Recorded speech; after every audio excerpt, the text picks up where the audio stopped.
Don't ever do this. There are some money moves that almost all of us make that you should never do. So one of them, I know so many people who have done it, cashing out your 401k. Experts say you shouldn't do it, but people do it. Don't do it. Jen is live with a guy who knows how to keep you out of trouble. Jen. He's going to keep us out of trouble, and he's going to keep me out of trouble. My microphone here.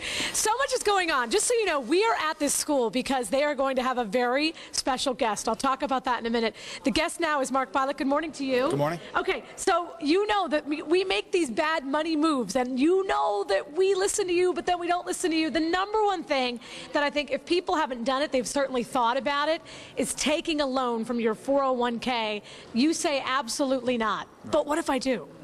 Well, if you do, you've got to have an aggressive plan to pay it back. You have to remember that you're paying this money back with after-tax money, so you're in the hole already. So have an aggressive plan to pay it back as soon as possible, and then put your savings aside, so if you come up with an emergency again, you have funds and you know how to access it again. You know, when it comes to a 401k loan, not that I've thought about it 1,000 times, I think, you know, I'm paying myself back. That interest is then revenue. But you're smiling already because it's not so easy. You're not, and think about it. Most people pull the money out of the 401k when the market's the lowest. They say, well, I can do better than this, or I can pay off my credit cards, or I can buy a car, and that's the worst time. From last year to this time, you would have lost nearly 30% of an increase. From the bottom of the market, you would have almost doubled your money if you would have left it in your 401k. Oh my gosh. All right, how about this one? Hanging on to an investment too long. Because the other thing you money guys always say is don't look at it, don't touch it, long-term investing, but there is a point where you can hang on to an investment for too long. Absolutely, and I completely disagree. You should look at it all the time. You should know exactly what you're doing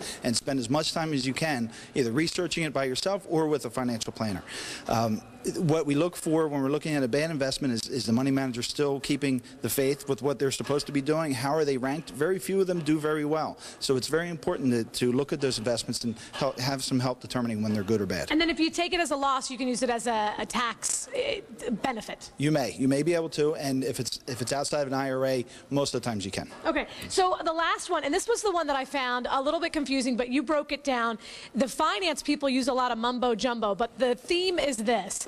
If you don't have a plan, you need to recover from not having a plan. And so one of the things you say is set a calendar, 12 to 24 months, and invest regularly, as opposed to, I don't know what I'm doing. Why would I even get in now? Right. If you don't have a plan, you're working with your gut, and you get scared. Sometimes you get greedy, so you end up in an investment that's not appropriate, or you just kind of falter. It's almost like driving to the shore without knowing which shore you're going to, and you just get in the car and head somewhere, and it never works. It never works. I've done that a couple times. So what you say is have like direct deposit or direct takeouts like every 3 months, every 6 months, and know where it's going. And if it's automatic, then we're not really making a decision all the time. Right, and it should be automatic, and that's the best way. And then you're not budgeting for it, and you don't miss it, and it just goes in and it grows, and that's the way it works. Okay. Hey, thank you so much for coming here. We appreciate it. We are here because Kareem Abdul-Jabbar is going to be here.